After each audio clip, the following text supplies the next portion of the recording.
옛날에 인도의 어느 왕이 살고 있었는데 왕비야 매우 금술이 좋고 또 행복하게 살았답니다.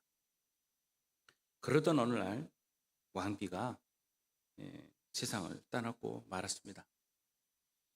왕이 깊은 슬픔 속에서 왕비를 위한 무덤을 만들었습니다. 그리고 왕비를 기르기 위해서 그 왼편에는 자신을 상징하는 용사의 상을 만들어 뒀고 그 오른편에는 왕가의 상징인 호랑이 상을 세워두었습니다.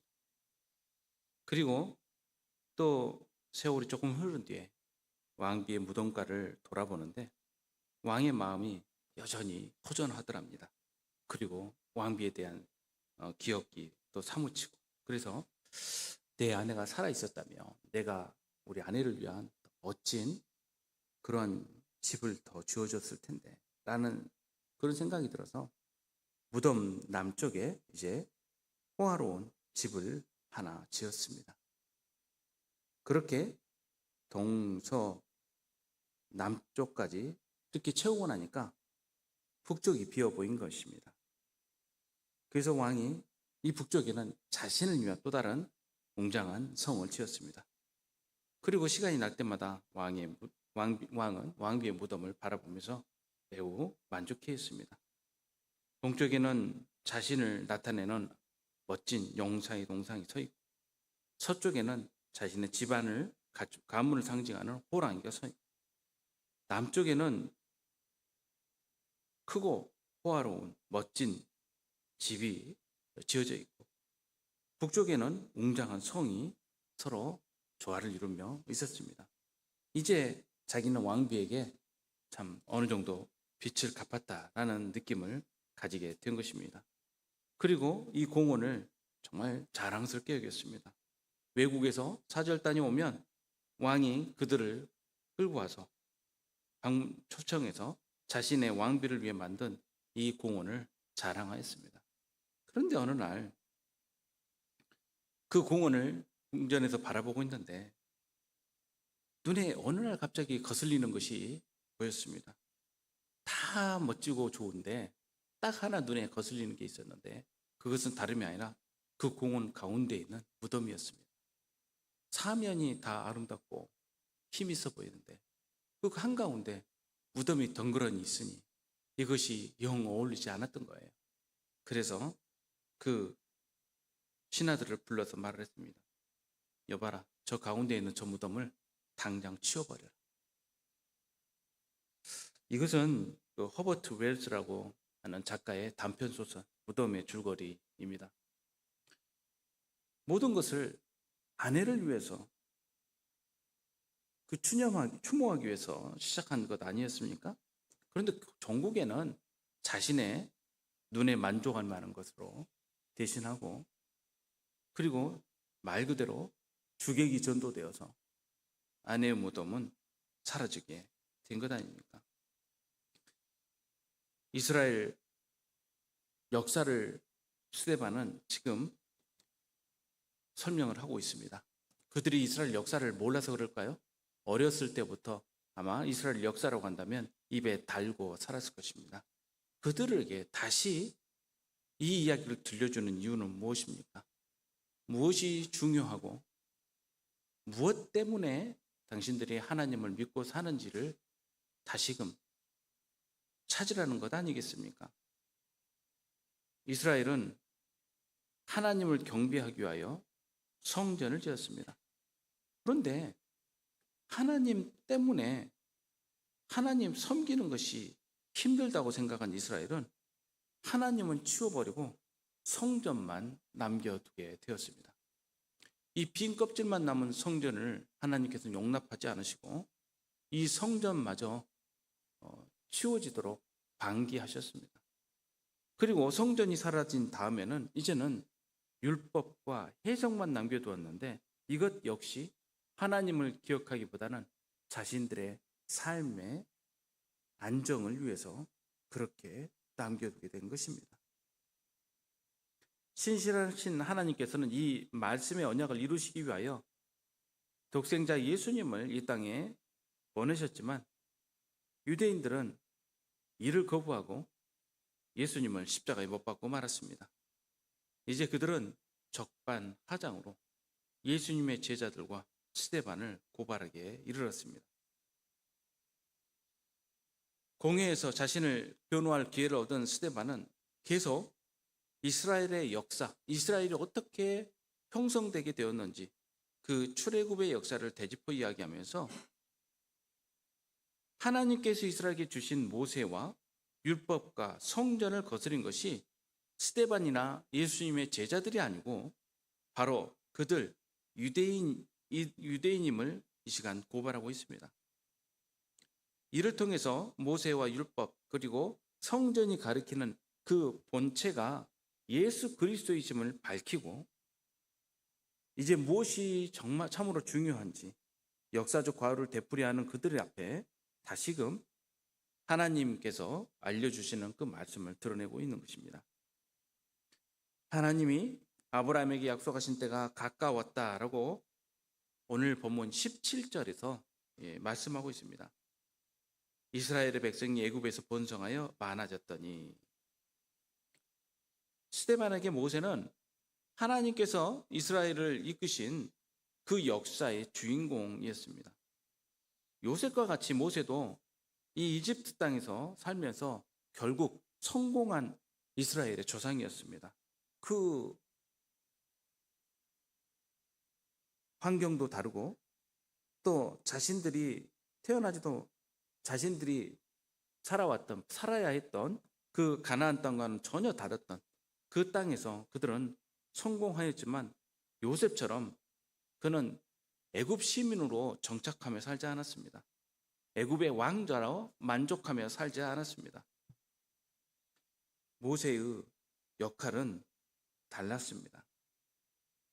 스데반은 약속하신 때가 가까웠다라고 말함으로써 출애굽이 우연이 아니라 하나님의 섭리에 따라 일어난 필연적 사건임을 이야기하고 있습니다. 오래전에 이집트로 내려간 야곱의 가족 75명이 크게 번성해 이렇게 엄청난 크기의 민족으로 성장할 수 있는 것은 하나님의 약속에 따른 일이었습니다. 그래서 스데반은 먼저 아브라함에게 주신 언약을 이야기를 하였고 그리고 이 언약을 따라서 세워진 하나님의 사람 모세를 거절한 이들이 바로 당신들의 조상이었다라고 지적하고 있는 것입니다. 그들은 모세를 자랑스럽게 생각하였지만 모세가 말하고 요구하였던 그 말씀은 따라가지를 않았습니다. 오히려 누가 너를 관리와 재판장으로 세웠냐고 하며 모세를 거절하였던 그들의 조상을 다시금 떠올리게 하였습니다. 내 백성이 애굽에서 괴로움을 받고 받은 것을 내가 확실히 보고 그 탄식하는 소리를 들었다라고 말씀하신 하나님의 음성을 들려주고 있습니다. 그때 모세의 나이는 40세였다라고 스데반은 이야기를 하고 있습니다. 40년이 참에 40년 동안 그는 왕자로서 자랐고 40년이 되는 해에 그는 이집트를 떠나 도망하였습니다. 그리고 왕자로서 자신이 이집트에서 고초를 겪고 있는 자신들의 동포를 구할 수 있겠다라고 자신하였던 그는 여지없이 도망자의 신세가 되어서 광야를 헤매게 되었습니다.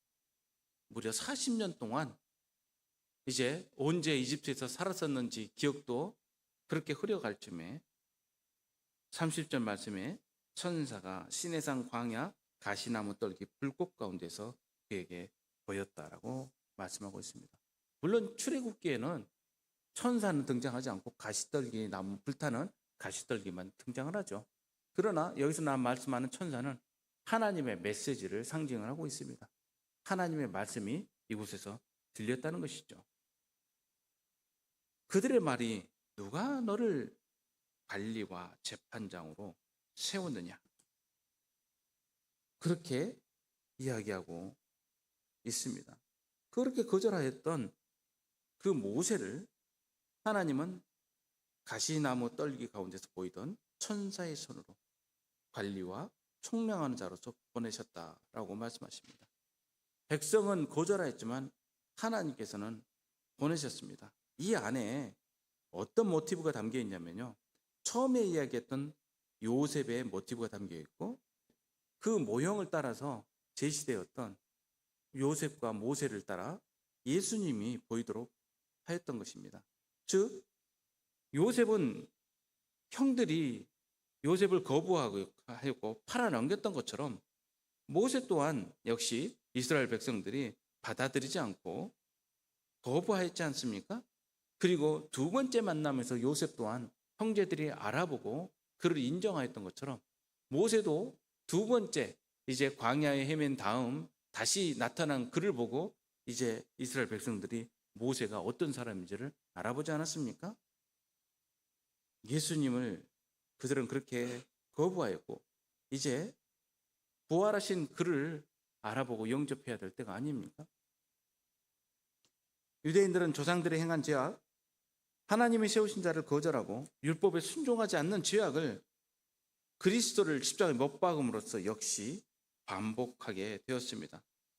이 사람이 백성을 인도하게 나오게 하고 애굽과 홍해와 광야에서 40년간 기사와 표적을 행하였다라고 말씀합니다. 이스라엘 백성은 모세와 율법을 버리고 하나님을 대적하는 죄악을 저질렀지만 모세는 그들을 인도하여서 하나님의 기사와 표적을 행함으로 살아계신 하나님을 그들 앞에서 증거했습니다. 그 모세는 단지 이러한 선지자로만 이스라엘 백성에게 행하였던 것이 아닙니다. 37절 말씀을 보면 그는 하나님의 계시를 나타내는 그런 말씀의 예언자로서 역시 행하였습니다. 이스라엘 자손에 대하여 하나님이 너희 형제 가운데서 나와 같은 선지자를 세우리라 하던 자가 곧 이 모세라. 그 모세는 하나님의 말씀을 이스라엘 백성에게 전하였고 그 예언을 분명하게 선언하였던 사람입니다. 나와 같은 선지자는 누구를 말씀합니까? 바로 예수님을 뜻하고 있는 것 아닙니까? 하나님은 모세의 예언대로 예수 그리스도를 구원자로 보내주셨습니다. 그러나 이스라엘 백성은 과거 하나님과 모세를 대적했듯이 예수님을 대적하고 그분을 못 박아 죽였지 않습니까? 그들은 예수님의 구원자이심을 깨닫지 못하고 하나님의 뜻을 저버린 자리에 서 있었습니다. 그래서 스데반이 이렇게 역사를 설명하고 있을 때 그들 마음에는 아마 양심의 가책이 심하게 작용하였을 것입니다. 스데반을 거짓 고소했던 유대인들과 달리 스데반은 율법을 무시하거나 그리고 죽은 전통으로 결코 간주하지 않았습니다. 그 율법에는 하나님의 온전한 뜻이 담긴 하나님의 말씀이 담겨 있었습니다. 시내산에서 말하던 그 천사와 우리 조상들과 함께 광야 교회에 있었고 또 살아있는 말씀을 받아 우리에게 주던 자가 이 사람이라. 성도 여러분, 이스라엘 백성들은 성전을 하나님의 집으로 여기며 매우 자랑스럽게 생각하며 살았습니다. 성전이 있는 한은 그들은 결코 무너지지 않는다라고 그들은 스스로 믿었습니다. 우리가 지난달에 계속 에스겔서를 통해서 이스라엘 백성들이 얼마나 잘못 생각하고 있었는지를 우리가 끔찍하게 배우지 않았습니까? 그 예루살렘에 있는 성전이 그들에게는 전부였습니다. 그것이 곧 하나님이라고 생각을 하였던 것입니다. 그러나 하나님께서는 그 예루살렘에 있는 성전마저 방기하시고 또 그 이방인들의 손길에 내버려 두심으로써 하나님께서는 온 천하의 하나님이심을 이스라엘 백성들에게 분명하게 알려주셨습니다. 그럼에도 불구하고 그들은 이제는 율법이 하나님 그 자체라고 생각을 하였던 것 같습니다. 그리고 이것만 붙잡고 있으면 된다라고 생각을 했던 것 같습니다.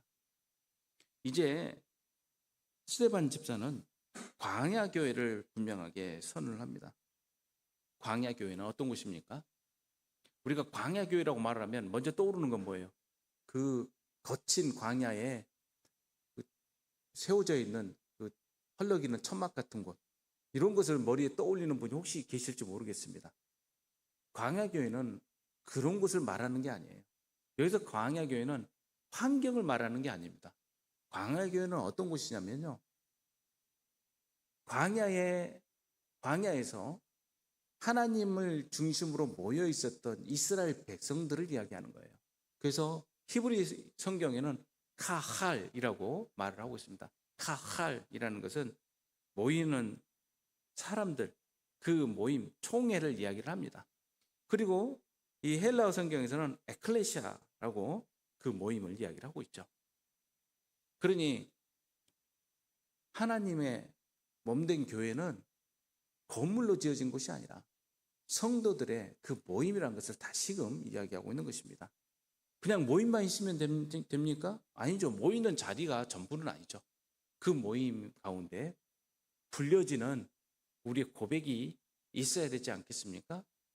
즉 하나님을 모시고 예수 그리스도를 우리의 구주로 고백하는 그 사람들의 고백이 담겨 있는 모임, 그것이 바로 광야 교회라 할 수 있겠습니다. 그래서 오늘날 우리의 교회가 길을 잃고 또 세상 가운데 지탄을 받으며 사는 지금 이 시기에 우리가 분명히 찾아야 할 그 뜻은 무엇이냐 하면요, 이 광야 교회라고 저는 생각을 합니다.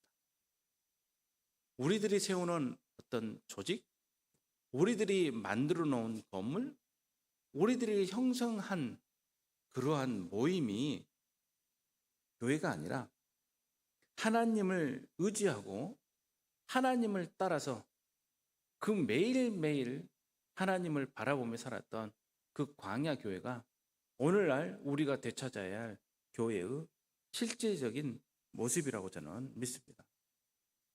광야에서는 어떠했습니까? 그 다음날 하나님께서 내려주시는 하늘 만나만을 바라지 않았습니까?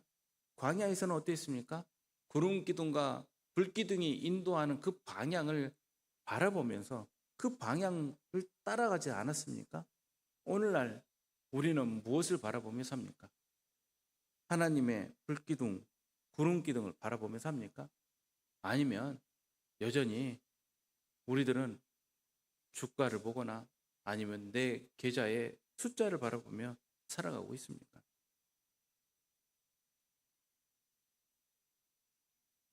우리는 신명기 18장 16절에서 들려주는 그 말씀을 또 떠올리게 됩니다. 이것이 곧 내가 총회의 날에 호렙산에서 내 하나님 여호와께 구한 것이라. 곧 내가 말하기를 내가 다시는 내 하나님 여호와의 음성을 듣지 않게 하시고 다시는 이 큰 볼을 보지 않게 하소서. 두렵건대 내가 죽을까 하나이다 하며, 그들은 광야에서 하나님의 영광을 마주해야 했습니다. 그들은 너무도 부족했던 자신들의 여건들을 따라서 하나님 만나는 것이 두려울 정도였습니다. 그렇게 하나님의 영광을 몸소 대하였던 그 광야 교회의 그 경외감이 오늘날 교회 안에 있느냐가 우리들이 질문할 내용입니다. 여러분, 그런 두려움과 경외감이 이 예배 가운데 있는가요? 하나님을 두려워하는 마음으로 여러분 모이셨습니까? 하나님을 두려워하는 마음으로 그렇게 우리는 하나님을 바라봅니까? 여기 출애굽 사건의 강조점은 그 모세가 어떠한 사람인지를 깨닫는 데 또 담겨 있습니다. 스데반은 모세의 특별한 점을 이렇게 말하고 있습니다.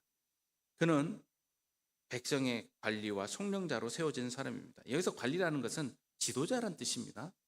백성의 지도자란 뜻은 무엇입니까? 뭘 지도한다는 거예요? 하나님을 알도록 지도하는, 가르치는 사람이란 뜻 아닙니까? 즉 모세를 그들은 굉장히 자랑스럽게 생각했지만 모세는 무엇을 하려고 온 사람입니까? 하나님을 가르치기 위해서 온 사람입니다. 그리고 속량하는 자라는 말은 무슨 말입니까? 해방자란 뜻이에요. 즉 그들의 처지가 어떤 처지였는지를 깨달아 알아야 했습니다. 이집트의 압제에서 벗어나기를 원했고 이집트 압제에서 벗어났지만 그들은 하나님 섬기는 것이 버거웠습니다. 왜 그렇습니까? 하고 싶은 대로 하지 못했기 때문에 그렇죠. 내 욕망을 따라서 살고 싶은데 하나님이 방해가 되어 있기 때문에 그들은 무엇으로 돌아가기를 원합니까? 다시 이집트의 욕망으로 돌아가기를 원했어요. 그것은 속량자로 온 모세를 거부하는 거였죠. 하나님의 구원을 거부하는 것 아니었습니까? 우리는 교회에 모여서 무엇을 간구합니까? 이 세상에 속한 자로서가 아니라 하나님 나라에 속한 자로서의 삶을 간구하는 것 아닙니까? 그런데 자꾸 우리의 기도 제목은 어디로 갑니까? 하나님 나라를 구하는 것이 아니라 이 땅에서 내게 필요한 것을 간구하지 않습니까? 그러면서 결국 끝에는 어떻게 합니까? 하나님을 치워버리고 싶은 것입니다. 내가 만든 허구의 하나님을 따라가고 싶은 것입니다. 그것이 바로 금송아지였습니다. 우리 조상들이 모세에게 복종하지 아니하고자 하여 거절하며 그 마음이 도리어 애굽으로 향하여 바로 그렇게 하지 않았습니까? 그들은 오히려 하나님께 돌이키는 것이 아니라 그들이 빠져나와야 했던 이집트를 향하여 돌이켰습니다. 참 딱한 일이 아닐 수 없습니다. 소돔과 고모라가 하나님의 징벌 가운데 멸망해 갈 때 하나님께서 롯에게 뭐라고 말씀하십니까? 뒤돌아보지 말라고 이야기하죠. 근데 결국 뒤돌아보는 사람이 나타나지 않았습니까? 광야의 이스라엘 자손들은 그들이 받은 그런 거룩한 특권에도 불구하고 다시 이집트로 돌아가기를 갈망하였습니다. 그들은 아론더러 우리를 인도할 신들을 우리를 위하여 만들라. 애굽 땅에서 우리를 인도하던 이 모세는 어떻게 되었는지 알지 못하노라 하고 하나님 어디 계신지 찾지 못하겠다라고 말합니다. 왜 그렇게 말합니까? 이제까지 하나님께서는 그 놀라운 이적과 경이로운 일로 하나님을 드러내지 않으셨습니까? 그런데도 그들은 그런 하나님이 아니라 자신들의 욕망을 채워줄 그 하나님을 간구하였습니다. 그래서 송아지를 만들고 우상 앞에서 제사하며 자기 손으로 만든 것을 기뻐하였다고 말합니다. 이 자기 손으로 만든 것이라는 것 안에 무엇이 또 담겨 있냐면 그들의 손으로 지어진 성전이 또 담겨 있습니다. 참 안타까운 일 아닙니까? 성전은 하나님을 섬기기 위한 장소였는데 그 성전이 자신들의 욕망을 섬기는 장소로 돌변해 버린 것입니다. 하나님이 외면하사 그들을 그 하늘의 군대 섬기는 일에 버려두셨으니 이는 선지자의 책에 기록된 바 이스라엘의 집이여 너희가 광야에서 40년간 희생과 제물을 내게 드린 일이 있었느냐. 광야에서 그들이 참으로 하나님을 섬겼을까요? 하나님께서는 놀랍게도 그들의 죄악에 응답하시기를 외면으로 응답하셨습니다. 이스라엘은 이집트로 마음을 돌이켰던 것처럼 하나님께서는 이스라엘로부터 돌이키셨습니다. 그리고 아모스서 5장 25절과 27절을 인용하시죠. 몰록의 장막과 신 레판의 별을 받들였으며 이것은 너희가 절하고자 하여 만든 형상이로다. 내가 너희를 바벨론 밖으로 옮기리라 함과 같으니라. 이 말씀은 아모스서 5장에 나온 말씀인데 혹시 이제 이 말씀을 읽다가 좀 깊이 성경을 읽기 위해서 이 성경을 원래의 구약 성경을 찾아서 읽어보시는 분들이 계세요. 근데 읽어보시면 뭔가 좀 다릅니다. 몰록의 장막, 레판의 별이라는 단어는 나오질 않아요. 여기 보면 너희가 너희 왕 식국과 기온과 너희 우상들과 너희를 위하여 만든 신들의 별 형상을 지고 가리라. 내가 너희를 다메섹 밖으로 사로잡혀 가게 하리라. 그의 이름이 만군의 하나님이라 불리우는 여호와께서 말씀하셨느니라. 여기에서는 몰록의 장막, 레판의 별이 등장하지 않아요. 식굿이라고 나왔는데 왕 식굿이라고 나왔는데 이게 이제 히브리 성경에서 읽어보면 뭐라고 나오냐면 식굿 말케켐이라고 나옵니다. 말굿 하면 왕국을 말하군요. 그리고 또 말케켐이라는 말이 결국 무엇을 말하냐면 왕이라는 뜻이거든요. 왕인데 무엇을 말하냐면요. 장막을 이야기합니다. 숲꽃 하면 그게 장막이에요. 그래서 이걸 뭘 말하냐면 말케켐은 발음이 뭐가 같냐면 몰렉이라는 단어하고 거의 비슷합니다. 그러니까 자음으로만 히브리어는 이루어져 있는데 그 자음의 원 어근이 똑같다는 뜻이에요. 그러니까 몰록이라는 단어와 이 말케켐이라는 단어에 나와 있는 히브리어 자음이 똑같아요. 그리고 여기서 식굿이라는 말, 이게 숲꽃이라는 장막이라는 단어하고도 같습니다. 그러니 이 단어를 해석해서 설명해 준 것입니다. 너희의 왕 식굿이란 말은 다름이 아니라 몰록의 장막이라는 그 단어로 해석을 해준 것입니다. 그러니 하나님의 장막이 무엇으로 대치되었느냐? 이방신을 섬기는 우상의 그 집으로 대체되었다는 것이에요. 레판의 별은 여기서 말하는 그 기운이라는 단어를 해석해 준 거예요. 이 기운은 토성을 말합니다. 토성을 말하는 토성의 신을 말해요. 그런데 이 토성이 이집트에서 뭐로 불렸냐면 레판으로 불렸어요.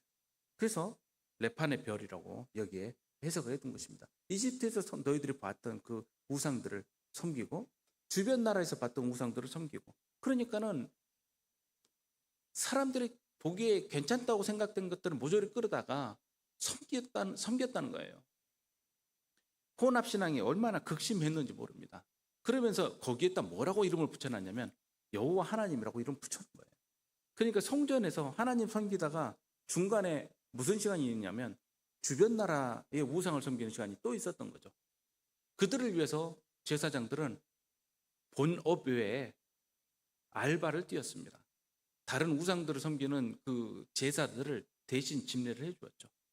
그것이 굉장히 짭짤했던 모양입니다. 오늘날 우리 또한 하나님을 섬긴다라고 말은 하지만 우리 욕망을 섬기는 일이 얼마나 많습니까? 하나님의 이름을 붙여두고 자신들이 생각하고 싶은 것, 하고 싶은 이야기들을 떠들어대는 사람들이 얼마나 많습니까? 우리는 그런 것을 수도 없이 보고 듣고 살아가고 있습니다. 이제는 헷갈려서 무엇을 따라가야 될지 모를 지경이 되어버리고 말았습니다. 자, 이렇게 되었을 때 우리는 무엇을 집중해야 됩니까? 하나님 말씀으로 돌아가야 되는 것이죠. 말씀에 우리들이 모든 것을 말씀에 쏟아야 될 시기가 온 것입니다. 그것은 보고 듣고 싶은 말씀만 쫓아가라는 뜻이 아니라 온전히 하나님 말씀에서 하나님이 우리에게 어떤 말씀을 주시는지를 향하여 귀 기울여야 할 때가 된 것 아니겠습니까? 하나님께서 계속 우리에게 요청하신 것이 바로 이것 아닙니까? 광야에서 우리 조상들에게 증거의 장막이 있었다라고 말씀하고 있습니다. 이것은 모세에게 말씀하신 이가 명하사 그가 본 그 양식대로 만들게 하신 것이다. 이것은 하나님께서 세우신 것이다라는 것을 강조하고 있는 거예요. 광야에서의 장막은 이스라엘 백성과 함께 움직였고 이스라엘 백성과 함께 멈췄고 이스라엘 백성과 함께 가나안을 향하여 갔습니다. 이건 하나님의 이동과 하나님의 동행을 상징하는 것 아니었습니까? 그런데 그 뒤에 무엇이 세워졌습니까? 다윗이 하나님 앞에서 은혜를 받아서 하나님의 초소를 준비하게 달라고 간청하였죠. 이 증거의 장막과 관련이 되어서 여기서 말하는 이 하나님의 초소는 헬라어로는 그냥 스케노마, 그 자리를 마련해 달라라고 번역할 수 있겠습니다. 그러나 여기를 증거의 장막과 관련하여서 해석하였기 때문에 하나님의 초소로 이렇게 번역이 되어 있어요. 그런데 이것은 다윗은 하지 못하고 솔로몬이 집을 지었죠. 이 솔로몬이 지은 집 안에 하나님이 담겨 있다고 그들은 생각을 하였습니다. 솔로몬이 지은 그곳에 그 성막을 지었던 그 지식이 하나님을 표현한다고 그들은 생각을 했던 것이죠. 그러나 지극히 높으신 이는 손으로 지은 곳에 계시지 아니하시나니 라고 설명하고 있습니다. 하나님께서는 그러한 곳에 계시지 않죠. 그래서 선지자 이사야서 66장을 인용을 하고 있습니다. 이사야서 66장 1절에 이렇게 선포합니다. 여호와께서 이같이 말씀하시되 하늘은 나의 보좌요 땅은 나의 발판이니 너희가 나를 위하여 무슨 집을 지으랴? 내가 안식할 처소가 어디냐? 이제 고대 근동학을 연구를 하다 보면 참 그 믿기지 않는 사실들을 보게 됩니다. 제가 이것을 가르치다 보니까 이제 역사를 연구하고 또 고대 근동에서 발견된 그런 고고학적 자료들을 다루다 보니까 이 솔로몬의 성전이 중근동에서 발견할 수 없는 그 독특한 하나님만을 위한 집의 설계도가 아니라는 것을 이제 보게 되죠. 중근동 다른 지역에서 솔로몬의 성전과 똑같은 구조를 가진 그런 그 이방 성전 신전들이 이렇게 발견이 됩니다. 특히 그 페니키아 지역, 두로와 시돈 지역 그 위쪽에서 발견이 됐죠. 왜 그렇습니까? 두로왕 히람을 불러다가 솔로몬이 성전을 지었는데 그걸 어디에서 설계도로 가져왔을까요? 그리고 거기에서 쓰여진 그 재료들, 그것들을 짓는 그 기술들 다 어디에서 온 겁니까? 그 위에 페니키아에서 온 거예요. 그러니 그들이 가진 지식과 그들이 가진 재력과 그들이 가진 외교력으로 하나님의 집을 지었습니다. 물론 제가 말씀드리는 이 내용을, 역사적 내용을 오해해서는 안 됩니다. 하나님께서는 그러한 문화적 그 인용과 결합 자체를 가지고 탓하시거나 그걸 지적하시진 않으셨어요. 성경에서. 그들이 참으로 바라보고 소망하고 중심에 둬야 될 것이 무엇인지를 이야기하셨던 것이지 그 건물이 어떻게 지어졌냐 뭐 어쨌냐를 가지고 이야기하지 않으셨어요. 여러분, 우리가 가지고 있는 문화적 양식은 결국 서로 오가면서 영향을 줄 수밖에 없습니다. 이스라엘이 가졌던 종교적 양식 그리고 그들의 모든 예배의 그런 모습들, 이것들도 독특하고 유니크한 것들이 있지만 그 외에 서로 영향을 주고받은 것들이 있어요. 우리 교회의 건축 양식이든지 예배의 양식들도 마찬가지입니다. 보면은 사람의 종교성이라는 것이 드러나는 데 있어서 공통된 감정이라는 게 있기 때문에 그런 부분에서 서로 비슷하게 지나가는 것들이 담겨져 있는 것들이 많아요. 그래서 어떤 분들은 야, 이거 뭐 하나님 믿는 신앙이라는 것이 결국 이렇게 다른 문화와의 관계 가운데 형성된 것 아니야? 이렇게 말하는 분들이 있는데 이것도 아주 근시안적인 이야기입니다. 하나님께서는 이 모든 것들을 다 지으시고 이런 지식과 지혜와 우리들의 삶의 문화 양식까지 모두 허락하신 분이 하나님이세요. 그러니까 이보다 더 크신 분이라는 걸 알아야 돼요. 우리는요. 거기에 매여 있어서도 안 되고 거기에 집착해서도 안 되는 것입니다. 그럼 이렇게 말하면은 교회 건물 짓는 것은 잘못이다. 교회 건물 없이 그렇게 살아야 된다라고 주장하는 분들이 있는데 그것 또한 오해입니다. 거기에 매달려서는 안 된다는 뜻이지 교회가 건물을 가지면 안 된다는 뜻은 아닙니다. 우리는 자꾸 우리가 생각하고 싶은 방향으로 가서 그렇게 하면 될 거라고 생각하고 쉽게 단정을 지어버려요. 그래서 제도를 바꾸면 될 거라고 생각하고 사람들이 교회를 훨씬 더 민주적인 제도를 끌어다가 서로 이렇게 공평하게 만들면 될 거라고 생각을 합니다. 초대교회로 돌아가자는 분들도 계세요. 초대교회가 어떤 교회인지를 모르면서 그런 이야기를 하는 거예요. 그냥 가정교회면 초대교회라고 말하는 분들도 계시죠. 다 엉터리입니다. 이사야서 66장을 우리는 기억해야 됩니다. 하나님의 몸된 교회는 어떤 곳인가? 여호와께서 이같이 말씀하시되 하늘은 나의 보좌요 땅은 나의 발판이니 너희가 나를 위하여 무슨 집을 지으랴? 내가 안식할 처소가 어디랴? 나 여호와가 말하노라 내 손이 이 모든 것을 지었으므로 그들이 생겼느니라. 그렇죠? 그 모든 문화, 우리들이 알고 있고 우리가 선을 그어버린 것, 이런 것하고는 관련이 없어요. 그러니 바울도 그렇게 이야기하지 않습니까? 우상의 제물이 무엇이냐? 아무것도 아니다. 이 모든 것을 하나님께서 지으셨기 때문에 감사함으로 취하면 다 하나님의 것이야. 그런데 여기에도 신앙의 지혜가 있죠. 신앙이 약한 사람들을 위해서 분별하고 조심해야 돼라는 것은 우리는 기억을 해야 돼요. 그리고 또 뭐라고 말씀하시냐면 무릇 마음이 가난하고 심령이 통회하며 내 마음을 듣고 떠는 자 그 사람은 내가 돌보려니와. 그러니까 교회에 모이는 하나님의 몸된 교회를 세우는 광야의 교회는 어떤 곳이냐? 마음이 가난하고 심령이 통회하며 내 말을 듣고 떠는 자, 하나님의 살아계심을 인정하고 두려워하고 경외하는 자, 그들이 모이는 자리가 하나님의 몸된 교회인 것이죠. 그러니 모여서 찬양하고 말씀 들으면 교회라라고만 생각하지 마십시오. 우리는 끊임없이 하나님을 기억하고 떠올려야 되고 하나님을 모셔야 되는 것이죠. 그래서 예수님께서 팔복을 말씀하실 때 어떻게 선언하십니까? 마음이 가난한 자는 복이 있다고 이야기하시죠. 마음이 가난하고 심령이 통회하는 자, 그는 하나님의 몸된 교회를 이루는 성도인 것입니다. 하나님 앞에서 소를 잡아 드리는 것은 살인함과 다름이 없다고 이야기하세요. 너희들 매일 살인하네? 소를 잡아서 그렇게 무수히 드리는 것, 이것이 무슨 과연 하나님을 위한 제사냐는 거예요.